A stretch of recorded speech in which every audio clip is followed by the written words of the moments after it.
In this episode of today's Autistic Moment, Nicole LeBlanc will join me in the first segment to talk about the challenges of finding adequate and affordable housing as reasons why many autistics live with unsupported people.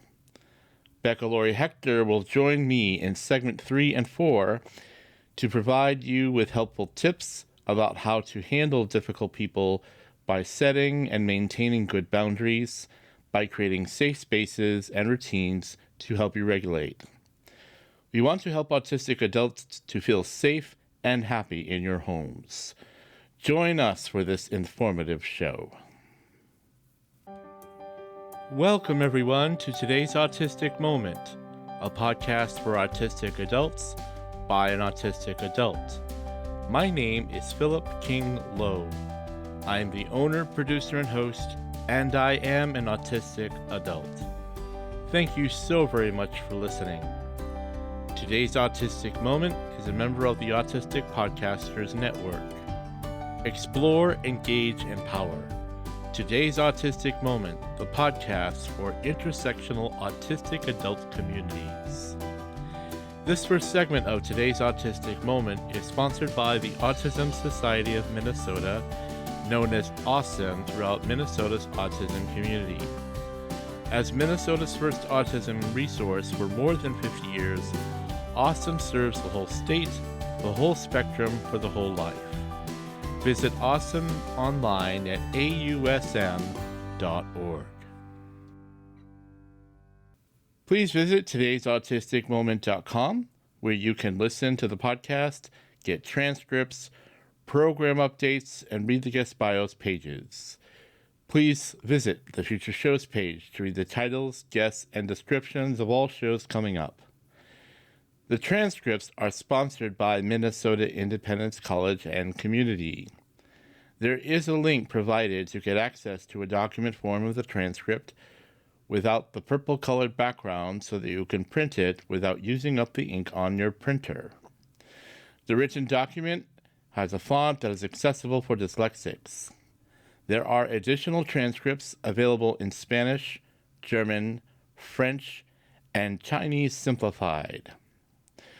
While visiting the website, please consider supporting the work of today's Autistic Moment with a financial donation. When you tap or click on Support Today's Autistic Moment, you can click on the coffee icon, that's Ko-Fi icon, to make a one-time donation, or tap the Patreon icon to become a monthly subscriber. Donations to today's Autistic Moment are not tax deductible. You can purchase a 16-ounce drinking cup or a lapel pin at the logo shop. Please follow today's Autistic Moment on Facebook, Twitter X, Instagram, LinkedIn, and Blue Sky. Join today's Autistic Moment community group page on Facebook for conversations and updates. Please subscribe to the YouTube channel at Today's Autistic Moment to watch the most recent episode of Autistic Voices Roundtable Discussions. I love being autistic. Here's why. After this first commercial break, Nicole LeBlanc will join me to talk about the many issues autistics face to find affordable and adequate housing.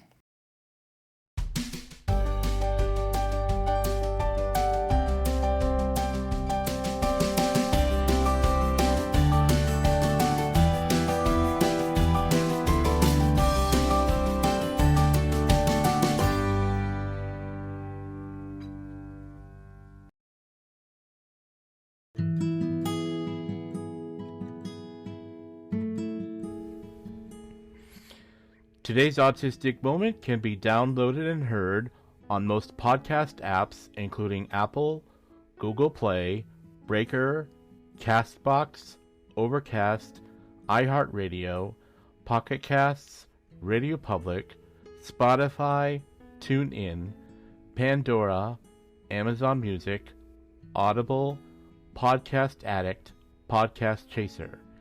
If you are looking for the transcripts, go to todaysautisticmoment.com, click on the episode you want to listen to, and follow the directions to find the transcripts. Thank you for listening to today's Autistic Moment.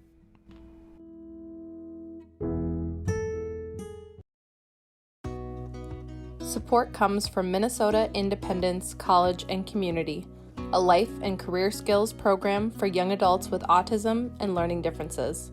Help a young adult take a step towards their independence and a vibrant life. Learn more at miccommunity.org.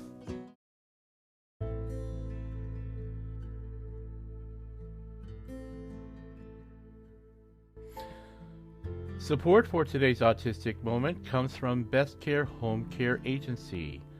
Best Care offers PCA services, and your friend or family member could be your paid PCA.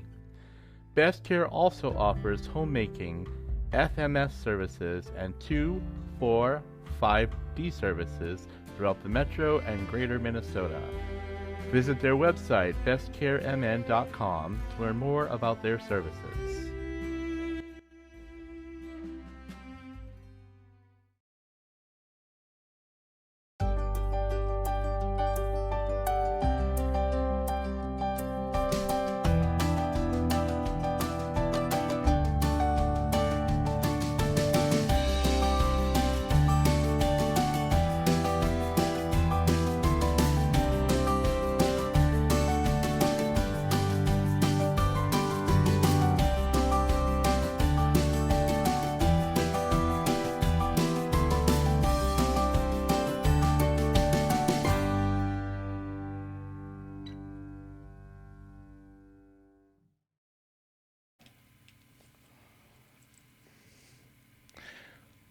Nicole LeBlanc, welcome to today's Autistic Moment. It is my pleasure to have you as a guest today, so welcome. Thanks for having me on your show today. You're welcome. Thank you. You're welcome. Great to be here. Yeah, I'm glad you're here too. We're doing a very important topic today. We're talking about autistics who live with unsupportive people.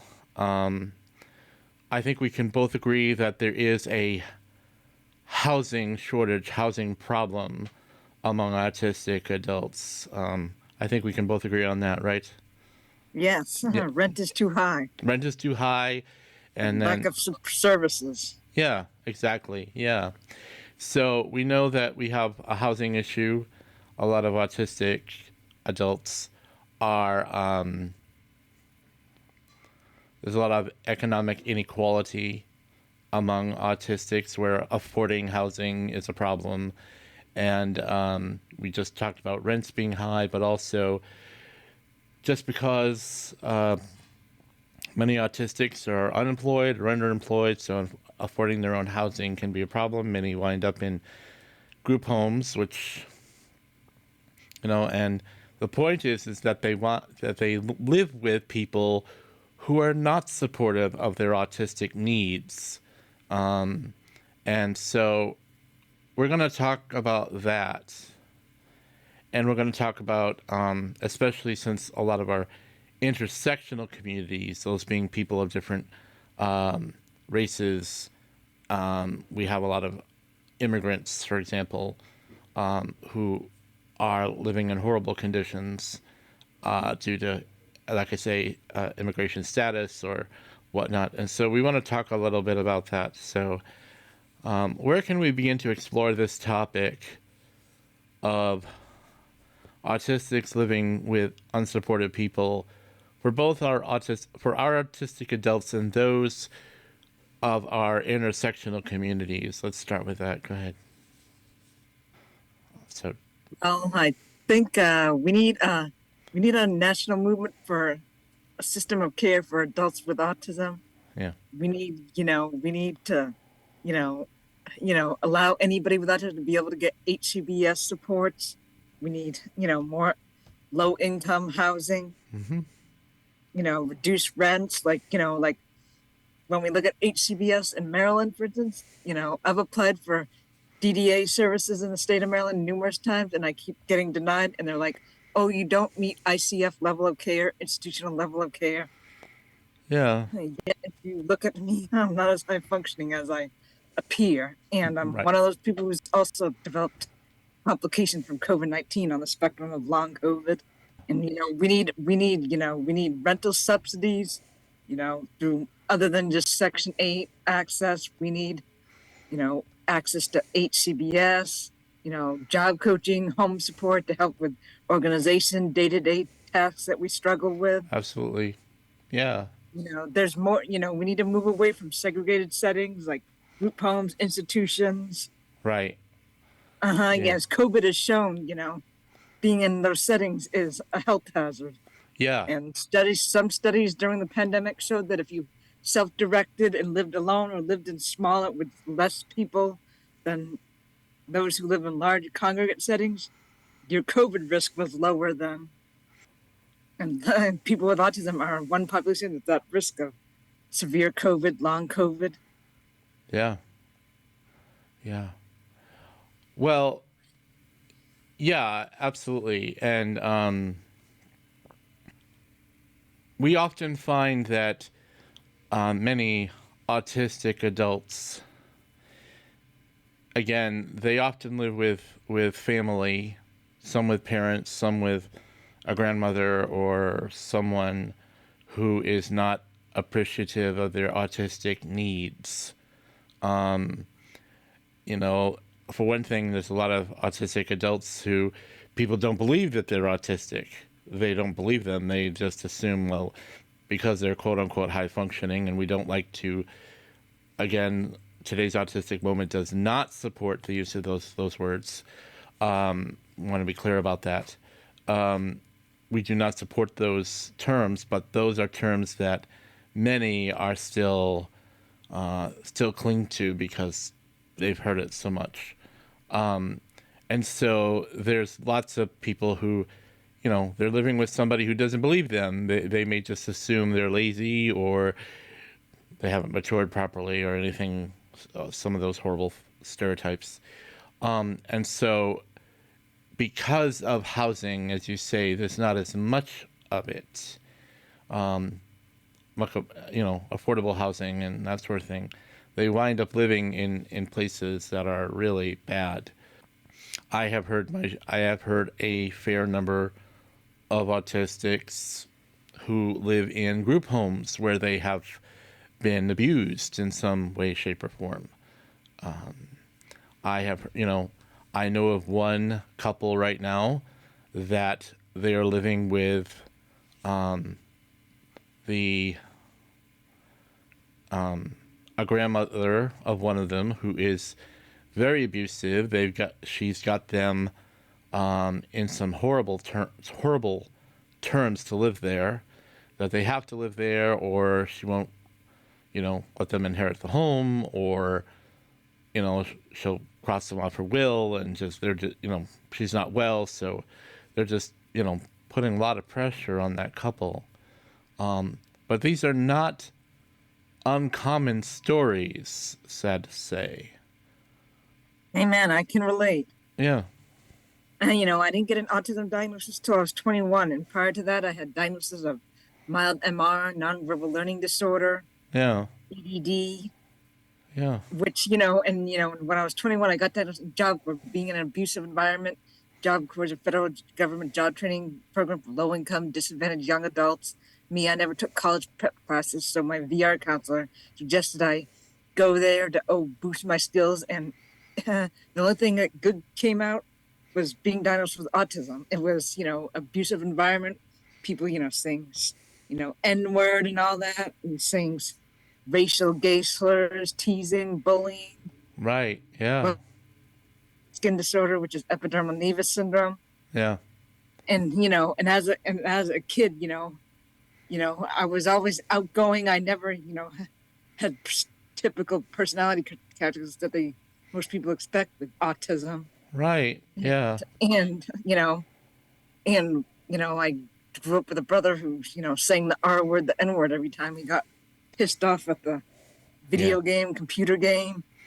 I dealt with that, and it's taken me many years to get my siblings and everyone to, accept me for who I am. Right. Because I've had multiple diagnoses. I went from, learning disabled ADD to autism. Then also I spent 27 years with a diagnosis of epilepsy, only to find out in 2016, oh, your seizures are psychogenic, non-epileptic seizures. They're disassociation, out-of-body experience. Right. Yeah. Wow. And like, at times, I've had parents, oh, nothing happened to you. Get over it. Yep. Trauma is more severe in people with autism. Just telling somebody to get over trauma does not work. You could, my mother smoked while she was pregnant with me as a kid, and I swallowed some crap during the birthing process that led to breathing difficulties. That's a trauma. Right. And studies show people with autism are more sensitive to trauma. And, it's time that, we need a service system that can, support all adults with ASD. We need support groups for everybody who's been diagnosed as an adult late. We need support groups to, family therapy to deal with getting family members to accept us for who we are. Disability is not always visible. Just because some of us look fine on the outside and look smart and look like nerds does not mean that, just like, let's look at, complications of COVID-19, long COVID. COVID-19 can cause, fatigue issues, which fatigue issues are common autism. Factor in vitamin D, B12, iron malabsorption, GI issues, which is why my house is a mess, for instance. Yeah. Even though I may look perfectly healthy on the outside, if you look at me inside, if you were to look up my medical records, you'd see I'm not. We are seeing more adults being identified as autistics. We are also seeing, the movement for neurodiversity that is pushing for, that everybody is, the neurodiversity paradigm is about everybody, basically just having different brains, that's all. But of course, our society makes more out of that, a lot more out of it. There are more groups on social media for autistics and late autistics, but let's also talk especially about the fact that we're talking about a lot of late identified, late diagnosed autistics, especially in their 50s and 60s after so much of their life is already gone, and they've learned that they are autistic, and they're having to live in places like assisted living facilities or other facilities where they are confronted by staff who simply are not aware of what autism is. When I first started today's Autistic Moment, I had a great show with Dr. Teresa Regan, where we talked about aging autistic adults, what we needed yesterday. And Dr. Regan spoke of the many times that she has been called to a doctor's office, a neurologist per se, because they have diagnosed someone as having dementia, and they call Dr. Regan because they show things like the executive dysfunctioning or functioning issues and things with certain things they remember, but they're not showing it yet physically. They're not showing the physical signs of dementia. And so Dr. Regan will often be called, and they will often inform the doctors that this person does not have dementia. They are autistic, which is very different from, but we have doctors, nurses, care professionals who just don't know what it looks like to be able to give them an accurate diagnosis. And that's one of the reasons why a lot of them wind up living with unsupportive people, simply because they just don't know. They have not been educated. They have not been made aware, that sort of thing. It is. And, nowadays autism is not, when I first heard the term autism, first thing I thought of was, oh, that's a boy thing. Somebody banging their head against the wall and being unable to speak. That's what I first thought of when time I heard that term. And Yeah. I was 21. And I'm like, isn't that a boy thing? Isn't Yeah. that something banging their head against the wall? Yeah. I've had many guests. No, and just the shock of hearing, I'm like, oh my God. I'm like, and then all of a sudden during that time, 21 job corps, psychologist is, giving me diagnosis of PDD, NOS, now just called ASD, pervasive developmental disorder, not otherwise specified. And all of a sudden I start buying all these books, reading up on autism. I'm like, wow, gee, it looks like I've had this my whole entire life. Yeah. Yeah. I'm like, wow, a diagnosis that actually makes sense. Right. Yeah. Well, Nicole, I want to thank you for being on today and for this good conversation. I think we've given our audience a good look at this situation. So, You're welcome. Yeah. So thanks for being here. I love doing podcasts.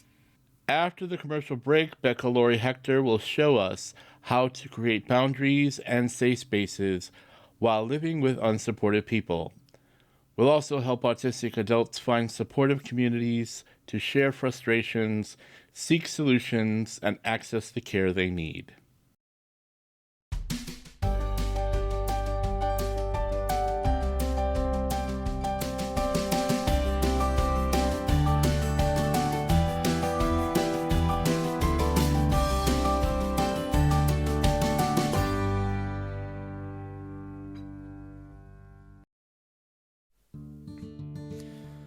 Today's episode is brought to you by Matthew, the #ActuallyAutistic Coach.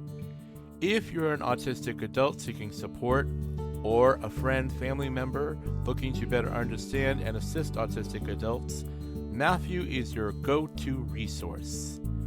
As a seasoned teacher, consultant, and mentor, Matthew is dedicated to empowering the autistic community. He offers free support groups for autistic adults, educational workshops, and online meditation circles for mindfulness. For organizations, Matthew provides specialized training sessions on inclusivity. With over 15 years of mentoring autistic entrepreneurs, he offers personalized one-on-one coaching, guiding individuals to start businesses, manage careers, and build healthy relationships while embracing their authentic autistic selves. Matthew believes in thriving, not just surviving. Visit theautisticcoach.com today for a more empowered future.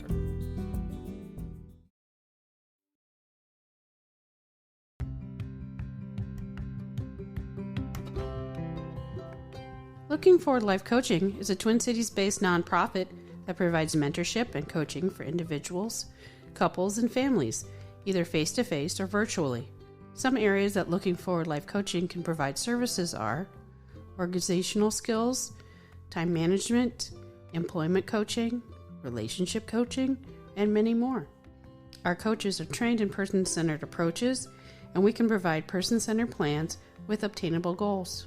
We accept all waivers from the state of Minnesota, with the exception of elderly. We also have reduced rates and scholarships for private pay. If you would like more information or schedule a free meet and greet, visit our website at www.lookingforwardlc.org or call us at 612-504-7414. Looking Forward Life Coaching helps change stumbling blocks of life into stepping stones towards success.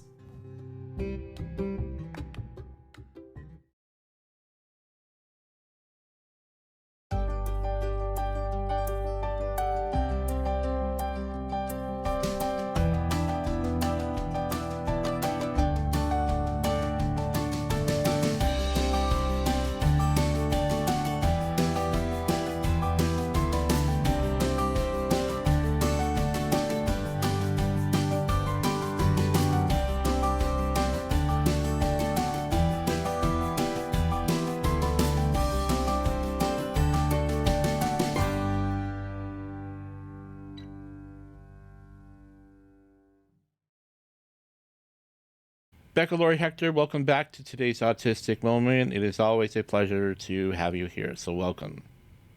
It's my pleasure to be back. I'm excited to be with you today. Thank you. we've just heard some stories from Nicole LeBlanc, who gave us some real issues that autistics face when we're living with unsupportive people. But when we talk about being engaged, I want us to give autistics like Nicole and others that they're living with unsupportive people. I want to help them get engaged with what to do in those situations, because there are ways that they can use their autistic strengths to cope with those situations, number one. Number two, how to again get through it. And also later we're going to talk about empowering them to change their situation. So let's start with the engagement piece, and especially since we're talking about autistics in our intersectional communities where there's a lot of disparity with housing going on. So go ahead. Yes. Well, housing is one of those major quality of life things, right? So, how you live, where you live, whom you live with deeply impacts your quality of life. And there are a lot of variables that surround how we end up in various living situations. And sometimes we have control over them, but most of the time we don't have control over all of it. And I think that's how most of us end up, right? In some of the situations where we're maybe not living with people who we maybe wouldn't be our first choice, right? Or we're not in a living situation that wouldn't be our first choice. It can have to do with unemployment. It can have to do with where in the country you live, right? It can have to do with, sadly, the color of your skin, that you're disabled, right? There are lots of unconscious biases out there in our world that create those barriers to equity for us, right? But we always have a certain amount of autonomy that belongs to us, a certain amount of control over portions of our lives, right? So we may look at our housing situation and we might say, this is not a situation that I really like or is good for me, and I'd like to get out of it, but I can't because of X, Y, Z, whatever. But that doesn't mean that you can't change the way that you are living when you are living in that situation, right? There are things you can do to take care of yourself. Something that I think autistics struggle with a lot in lots of areas of our lives, not just housing, is boundaries, right? Setting up boundaries around ourselves about what is a behavior we will accept and what is behavior that we won't accept from other people. What are our rules, right, around the place that we're living, right? So around our space, our bedroom, for example, what are our rules around our sleeping space, and whether or not that's a safe space for us, whether or not people can enter that space, whether that space is geared towards our sensory needs and our other needs, right? Because we all should have a safe space somewhere in our lives, right? When I'm out in the world, that safe space for me is my car. When I'm home, that safe space for me is my couch in my living room, right? But not everybody has that. Maybe for you, it's the bathroom, right? If it's that small, maybe for you, it's your bedroom, right? And that's all you get right now, right? But that space needs to be treated as the safe space it is, and you need to put up boundaries around it. Same thing around boundaries around food, if we're sharing a kitchen, right? Around money and rent payments, right? We need to have boundaries and order around the way that those things happen. And that is a human need, not an autistic person's need, right? And so it starts there for us in those situations. Where am I letting people step on me too much, right? Where are they getting away with too much? Where am I being too nice? And where should I set up some boundaries around things? Are people eating my safe foods? Well, I need to put some boundaries around people eating my safe foods, right? I'm happy to share if you ask or whatever, but we need to have a set of rules. And that once we create those boundaries, we have a little bit easier time dealing with a really negative housing situation. Right. The other thing to remember is that changing your housing situation is often something that takes some time, right? You may know in your head for a very long time you want to leave your housing situation, but it may take you some years to get yourself out, Right. right? And that kind of patience is really hard because you know you want to shift.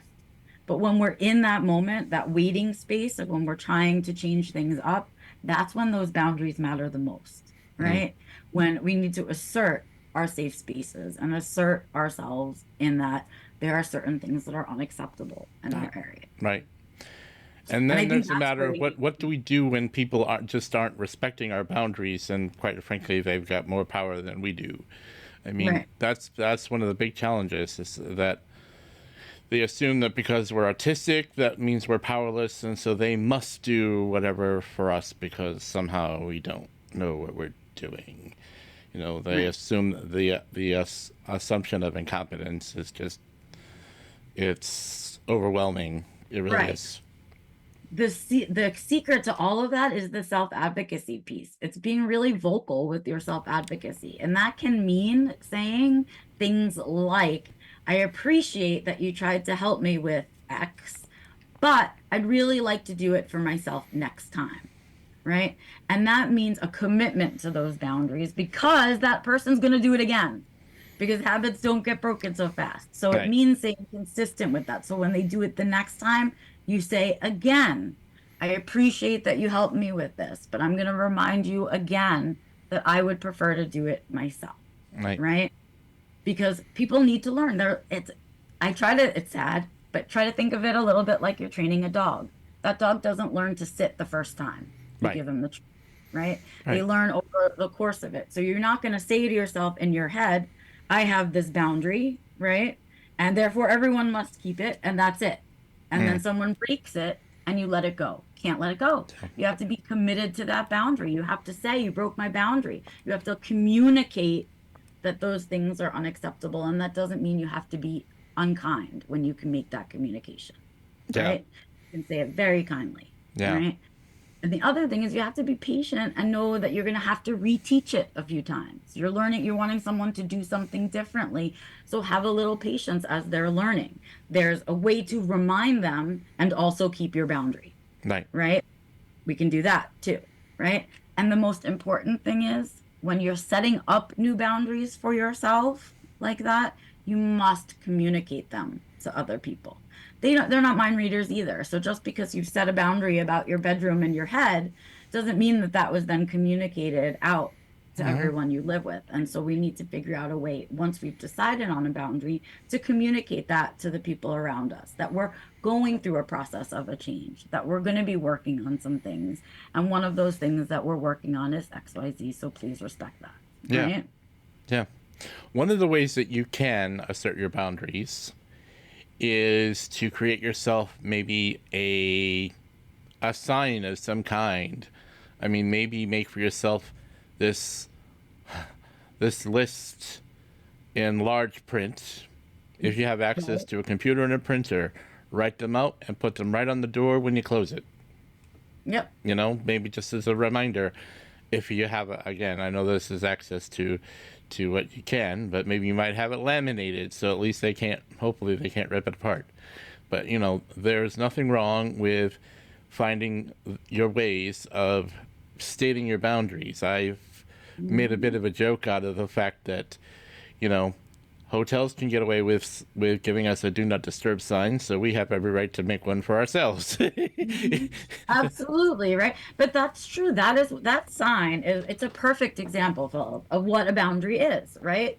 They're like, the hotel is saying to you, look, I get that sometimes you don't want to be bothered. So when you don't want to be bothered, please communicate that to us with this sign. Right. Right? And that's the setup we want. Where we want to say, I have this boundary, and now I need to communicate it with you with a sign. And that can be either a verbal sign, you can do it in writing, on your door, and a sign. You can do it in your handwriting if you want to, right? It doesn't even have to be printed. You can put notes on the refrigerator. You can do all kinds of other ways to communicate. You can text somebody or send an email if that's more comfortable for you, right? Right. There's lots of different ways to communicate. but the communication is essential, because sometimes people step all over your boundaries, not because they're trying to be disrespectful, but because they literally don't know what they are and they don't even realize that they're doing it, right? And so when we institute new ones, it's a new way that we want someone to behave around us. We need to communicate that. And it is, you can use a sign, you can use anything, right? There's lots of ways to share that with somebody. Yeah. Yeah, definitely. And if you are somebody who happens to need some kind of AAC, let's say you're living with somebody and you definitely have, you both have iPhones or smartphones, do a text. I'm in my room alone. Do not enter.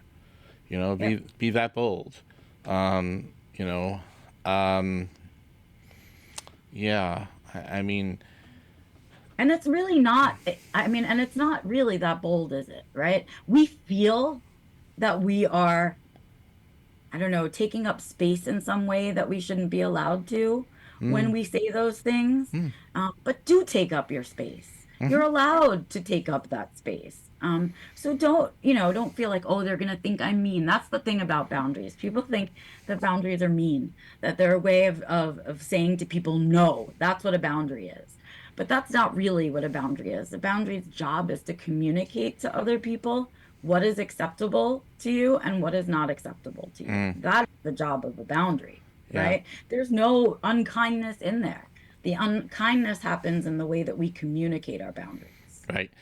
Yeah, and you need to be careful about how much you, as the autistic individual, compromises your boundary.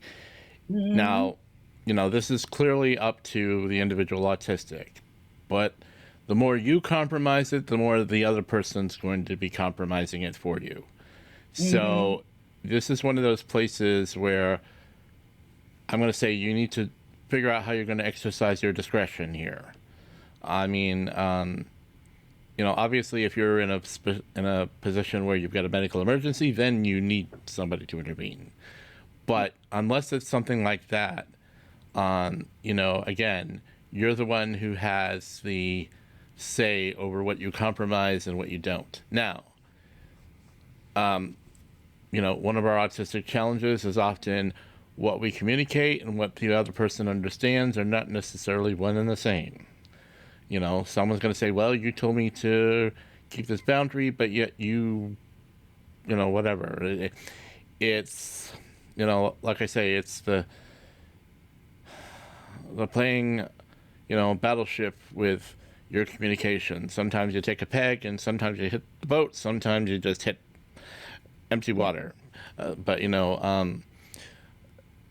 the point is to try and to be very assertive with your boundaries, and and consistent. Consistent, right? Because what Philip's talking about that's when it's hard for people to read. When your boundary has allowances, when you don't hold it yourself and you don't hold yourself to your own boundary, right? It's no longer a boundary. It doesn't work anymore. It becomes a porous object, right? Right. And so what we want to do is make our boundary as strong and immobile as possible, because then people start to learn, no matter how many times they run into it, it's always going to be the same. Yeah. Right? Yeah. If we make allowances to it and they see that it's flexible in some way, then they take the onus on themselves to make changes to it, right? Or adjustments. And that's not what we want. The purpose is to create that autonomy for ourselves, where we are the ones in charge of what's going on. Yeah, I totally agree. And I really appreciate those answers. Let's talk about empowerment. Now that we've explored this topic and talked about getting our autistic adults, our intersectional autistic adults engaged, how can we empower them? This is where, sometimes just creating a nice Facebook or even a LinkedIn group, you've got to have your people that you can air your frustrations with, and there's a lot of autistics that are living with unsupportive people. Sometimes you're living with them in a group home, which again, let's not spend too much time there. Or sometimes you're just living in a situation where there's almost no way to win, or it feels like there isn't. Well, if you're not, I'm saying, one of the ways you may be able to let the air out of that bag that's not letting you breathe, if you will, is to create some kind of community, find others in your situation, and just go ahead and have a complaining session. Just say, this is what's happening. Sometimes that's exactly how you find people who are supportive, who may be able to get you out of a situation like that. Sometimes, I remember Devin Price saying a few episodes ago that, sometimes you will find somebody who will take a chance on you and just give you an opportunity to get yourself out of a situation. Now, that may not happen for a while, but sometimes you may find that. So, so let's talk more about empowerment. Okay. Well, I think one of the things, when we're in these situations where we are really unhappy, and it happens in housing, but it can also happen at work. Yep. It can be in situations that we also can't leave for any number of reasons, right? And we have to kind of make our way through until something shifts, so that there's an opening and an opportunity to make that change, right? And the waiting for that opportunity to arrive, or the waiting for you to save up enough money, right? Or the waiting for whatever it is to come, that raise or promotion, is the hardest part. And what we need to do during that time is learn to do some self-care and learn to take back whatever control we do have in the other parts of our lives, right? Because we're all complex human beings. We are not just one thing, right? We are not just where we live or what we do for a living or how we identify. We are complex, right? So when we're struggling with our housing situation, what we need to do is find other areas in our lives where we can recoup, where we can recover from that strife, right? That we can put back into our battery a little bit. And for a lot of us, that can be something as simple as trying to add some joy into our lives, trying to do some things that are fun, that are not at the house, if it's the housing situation, right? And that can be something that you do with others. It can also be something you do alone, right? You could go for a walk in the woods, right? There's a freebie activity, right, that you can do alone and right, and get fully recharged from. Lots of people just go to do that, to have time alone in their heads and to have quiet and silence, right? Those things. You can also do, look for other places. Philip mentioned creating groups and support groups as a place to vent, but also a place to find community, right? And to kind of feel like you do belong if you're not feeling like you belong at home, right? So to find it somewhere else, that feeling. But also think about volunteering. Maybe you could do some time somewhere else, right? And give your time away to somebody else that keeps you out of the house more, right? If the house is where it's coming from. It's about rebalancing our lives, right? So that we can literally, what keeps you motivated and keeps you going forward and out of that depression, right? Is really finding other things to be joyous about and not focusing only on this miserable situation. When we do that, we often trap ourselves even further. We keep ourselves from seeing open doors and opportunities to move the situation when we do that. But if we stay busy in other areas, right, there's again that potential. You never know who you're going to meet, or if someone might have a solution for you that you've never thought of, or anything like that. And that's how we keep our opportunities open and keep ourselves from feeling trapped. Right. And then there's the matter that with regards to your sensory processing needs, let's say you have certain sensory matters that are just overwhelming for you, but you've also got some of those sensory seeking things that you can do to help alleviate some of that additional stress. Zephyr James, for example, likes to go someplace where she can, twirl in the air and kind of, climb ropes or whatever. And that, she finds that sensory seeking to help soothe the ones that she's overwhelmed with. and whatever, however you like to sensory seek to soothe the other, find ways to do that. Maybe find other people who do things that way. Again, you could find some networking, possibly some friendships that will say, hey, this is, give you the feedback that you need to know. That this is like, sometimes they'll give you references. Have you checked out this group? Have you checked out that website? Have you checked in with they'll give you some ideas as to whom you might be able to reach out to in such a situation like that one, or just give you a little bit of encouragement to keep fighting and keep dealing with it the best way you can. Part of the empowerment is finding ways to empower yourself, and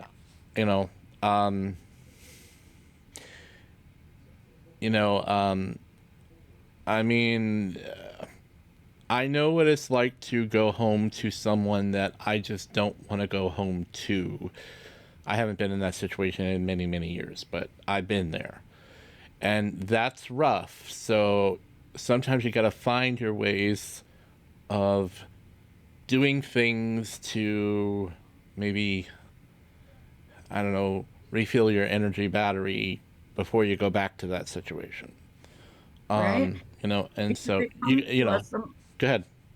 It comes to us from lots of other places, right? It's empowerment isn't just, you don't just seek to be empowered in that one area. We seek to be empowered in our lives in lots of different areas. So when you are feeling unempowered in one place, you want to seek your empowerment from other places, right? To lift you up. After this final commercial break, Becca and I will give you some helpful resources where you can find some supports to locate a better home for yourself, followed by today's Autistic Community Bulletin Board.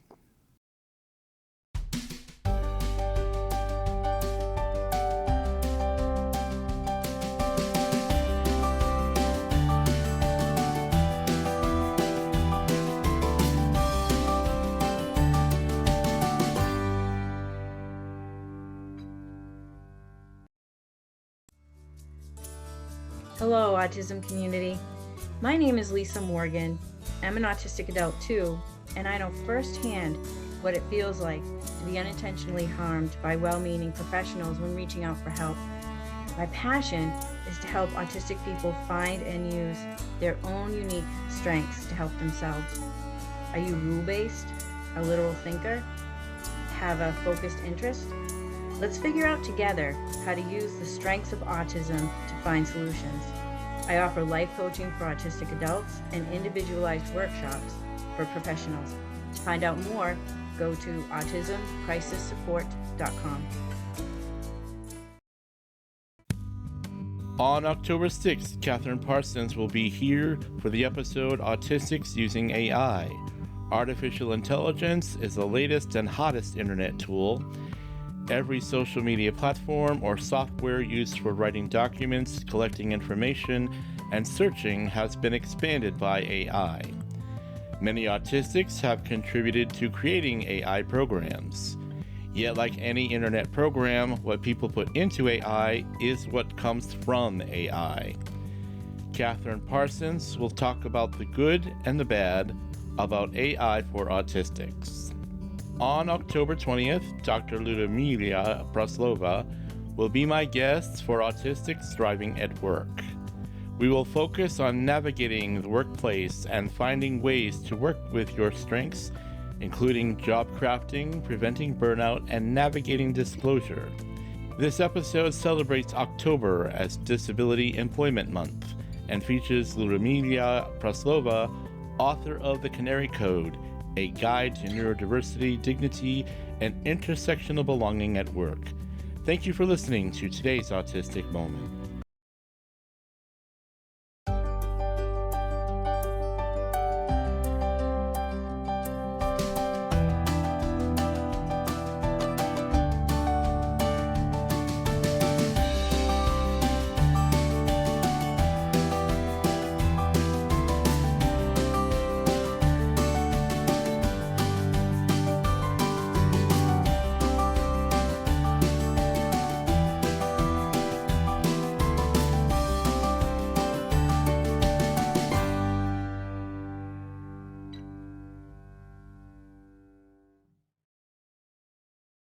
There's always some web searching you can do to maybe find things that could be helpful.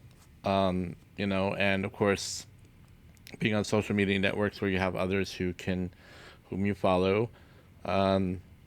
Speaking for myself, if you go onto my social media networks on Facebook, Twitter X, LinkedIn, or Blue Sky, or even Instagram, you can see some of the people who follow me and those whom I follow who may be able to give you some good ways of finding people who can help you. I know, Becca, you do a lot of advocacy on behalf of disabled people. You may find something on Becca's network that may be of help to you. We've got people like Devin Price. We've got people like David Gray Hammond. They all have resources that they follow that you may find helpful. And I'm only touching the surface of those whom you may find that may give you some great possible resources. Speaking of resources, and now that we're getting to the close of this, what are some resources that you think that autistics who are in situations where they're just living with somebody who's just not supportive, and I want to reiterate, those can be things like you're living in a housing, maybe you're living by yourself, but you're living in a place where you've got maybe property managers that just are not receptive to you. Believe me, I lived in that situation, before Jason and I moved in our home. We were in an apartment complex where it was miserable. It was very difficult to get through it. And here's one of those things that I had to do to sort of advocate for myself, and it was difficult. My sensory was so charged by so much of what was going on, and some days I just couldn't stand it. And it would be such that my brain just couldn't even think anymore. It was shutting down. And so in a moment like that, I had to be very communicative with my spouse. I want to be able to help you. I want to be able to talk with you. But right now, I just simply can't. I can't do it. So, and then we would find a space to go out somewhere and maybe do something else, and then we could talk. Those types of things. So I just want to say we're not unsympathetic to your situation. We understand. But there are some things you can do. But let's maybe give them a small handful of resources that can help them to work through their housing situation. Go ahead. Okay. I would say when you're thinking about resources, my first thing to think about is stay local, right? Because when we're thinking about housing, we obviously want to be working with people that are close to us, that know our neighborhoods, that know those kind of things. So you want to look for, if you're not already involved, a local autism organization or chapter of an autism organization. They will likely have some beginning resources for you to start there that'll be relatively local to where you're at, right? They'll know where you're talking about. I also think, I believe, and maybe double check me, Philip, before you put this out, but I believe that the ARC of the United States also has some information regarding housing on their sites. What you're going to find is a lot of government-y and policy-like housing support, because that's where most funding comes from to support housing. When you're looking for private things and for private housing support, it's going to be a little bit more difficult to find someone who's got autism kind of background, right? But what you can do is look for organizations that work with other marginalized or historically marginalized groups, right? Philip talks about intersectionality all the time. You're autistic, but you're not just autistic. You have to be part of other groups, and those other groups will also help you. They will also have some resources for you. Mm-hmm. We want to seek out community supports. So that might also come from that local chapter of an autism organization. You can also look at some national organizations. I know that aane.org does a whole bunch of low cost and free support groups. If you just want to be online and hanging out with some people who are also wanting to talk about life, and if you don't have access, right? Some of us live in parts of the country that we don't have access to Yeah. physically, right? Forward thinking supports. So look for some online supports as well. A link particular to housing that I give out all the time is the Autism Housing Network.org. It's a great place to find housing specific information. The stuff that has been put on there has been gathered with autistics in mind, and autistics involved. So you can take a look there for a place to begin. And then often just remember to keep your options open and your ears open, because when you're out doing anything else, those opportunities to change your situation may come up where you least expect them, right? You can meet someone from your support group in the grocery store, and that person might have some suggestion for you, and there you go, right? So we never know where it's coming from. So we want to be open to hearing as well. Yeah. I did look up the arc.org. The arc.org is the website you were mentioning. Yes. Yes. And let me just say that ARC Minnesota has been one of the greatest supporters of today's autistic moment. They have been granting me grants for the past 3 years. Okay. Now, oftentimes, ARC services, wherever you happen to be, they may be able to offer some grant money to help you find something else. Now, grants and stuff like that, they're often a matter of need versus available funding versus, and also there's like a deadline date by which you have to apply for things. But they may have some things that could help with housing. And they often will carry some recommendations of others that you might reach out to find the information you need. ARC Minnesota, and they are at a lot of the conference and the summit with the Autism Society of Minnesota, and I want to tell you that it is a fantastic disability supportive advocacy group. So I can echo that. Yeah, but I think that we've given everybody a great sense of, Nicole's situation is true. There's way too many of us who are caught in those situations. But I brought Becca on here today to say that you may feel trapped, but you're not trapped without some kind of keys that you can unlock for yourself. Yes. To maybe find some peace in your situation. And some of us have to, it's like we're basically getting the scraps of peace, if you will. But those scraps can sometimes be exactly what you need to sustain yourself. Very much so. Yeah.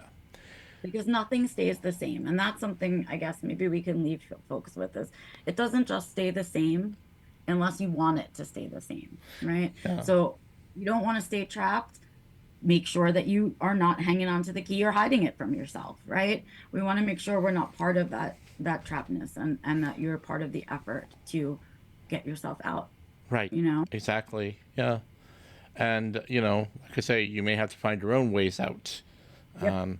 And I think we can both say they may not be the easiest thing to do, but in the end, when you find that something that works that leads you towards your pathway out, then that can be very helpful. Also, one more thing. If you are in a situation where there's some obvious abuse taking place, remember that your doctors or your psychologists, psychotherapists, they are mandated reporters in a situation like that, that can lead to services that can get you out of that situation. Even group homes, they are regulated by your local government. And if there's abuse taking place in those places, they must address it, or someone else will.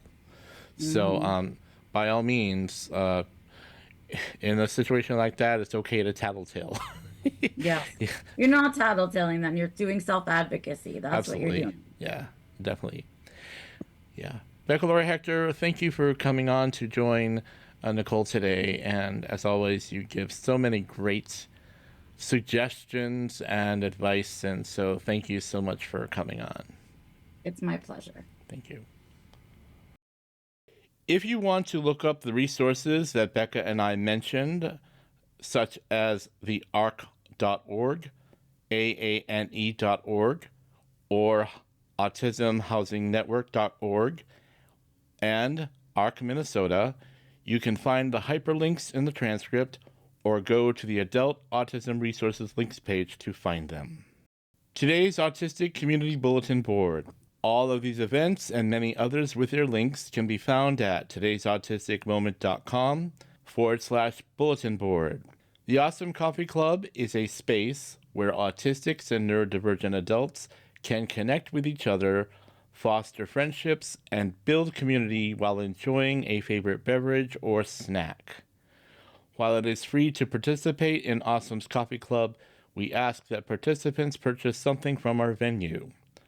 Awesome Coffee Club meetings begin at 5 p.m. to 7 p.m. on Tuesdays, October 8th, November 12th, and December 3rd at Dogwood Coffee, located at 2700 University Ave, West St. Paul, Minnesota. Zip code is 55114. Understanding Autism virtual classes are offered by the Autism Society of Minnesota. These classes are perfect for autistic individuals, caregivers, those who want to understand the basics of autism and support autistic people. Classes will be on November 11th at 10 a.m., December 9th at 6 p.m. Classes are free of charge, but you must register to attend. Are you a professional who works with autistic people, such as a therapist, psychologist, occupational therapist, psychiatrist, and social worker, case manager, or healthcare provider? Join the Awesome Professional Networking Group to work with the Autism Society of Minnesota's counseling and consultation team that offers a resource to help you network with other professionals. Group sessions are held monthly. See Awesome's event calendar for more information. There will be a virtual Awesome workshop on October 9th, beginning at 9 a.m. to 12 p.m., entitled Working While Autistic.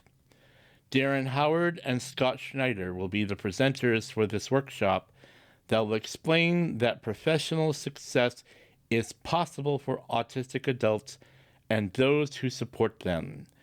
You will gain an understanding of key employment issues affecting the autism community and practical strategies for getting and keeping meaningful employment opportunities. The workshop will explore topics like career advancement, job searches, resume building, interviewing, job performance, disclosure, and accommodations from a neurodivergent perspective. Go to the Awesome website to register. Register today to attend the 2024 Autistic Community Summit on November 9th, beginning at 10 a.m. to 4:30 p.m. at Woodlake Lutheran Church, located at 2120 West 76th Street, Richfield, Minnesota. Zip code is 55423. This year's Autistic Community Summit keynote presentation speaker will be one of today's Autistic Moments guests, AJ Locascio.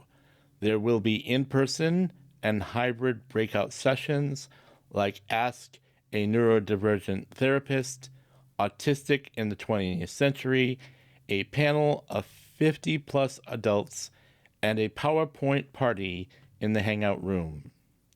Go to ausm.org to get more information about these and other social and recreational programs, educational events, counseling services, and support groups at the Autism Society of Minnesota.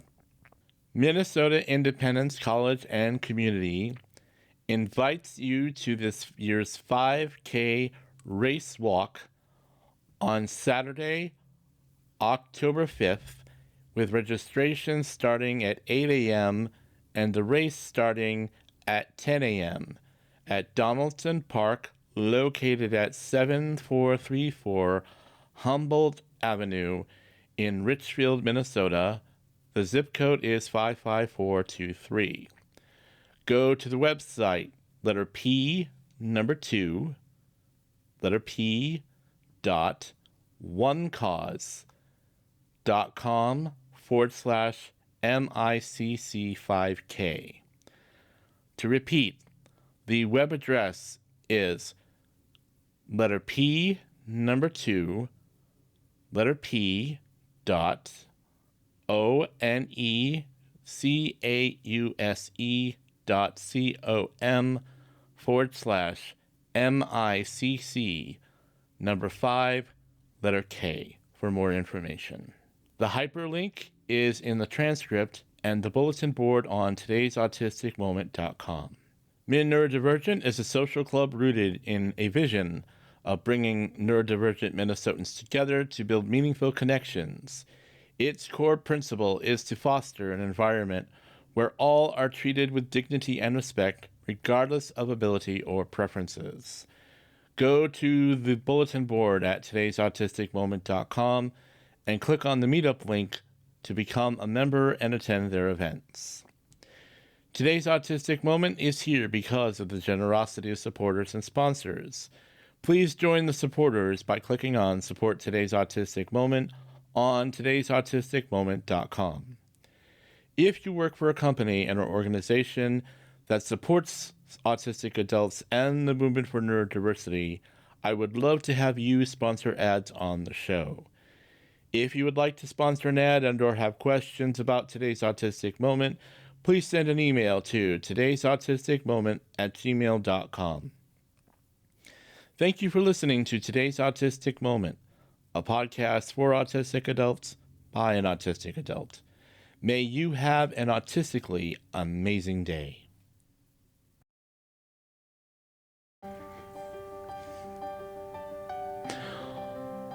All of the guests meet with me on Zoom to record the interviews.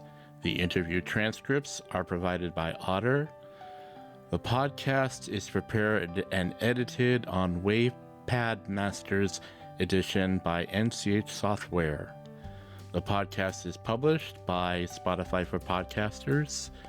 The music that you hear is licensed to Today's Autistic Moment by PremiumBeat.com.